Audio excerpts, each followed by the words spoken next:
gəlir. Yəni var, sözlər var ki. Əla. Biz indi bir tat mahnısı istəyirik sizdən. Və mən bildiyimə görə bizim bax bu ansamblin üzvləri arasında bu Bahadur ansamblin rəhbəri özü də səndimə tatıymış, hə? Bu yığmışıq biz bu tatları bu üzvləri. Uşaqların əksəriyyəti demək olar. Əksəriyyəti hətta. Gözəl, bir musiqi gəlin eşidək, tat folklorundan bir nümunəyə qulaq asaq. Alqışlayaq Həlimə xanımı, buyursun.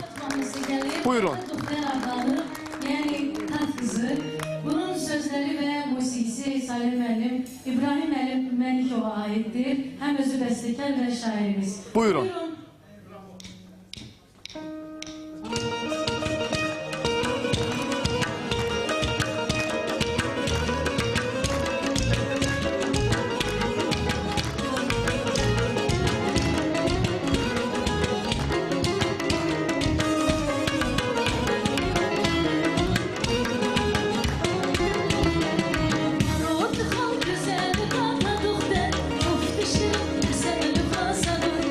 Barod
Təşəkkür. Rəhbərliyi ilə çox sağ olun. Çox sağ olun. Minnətdaram sizə.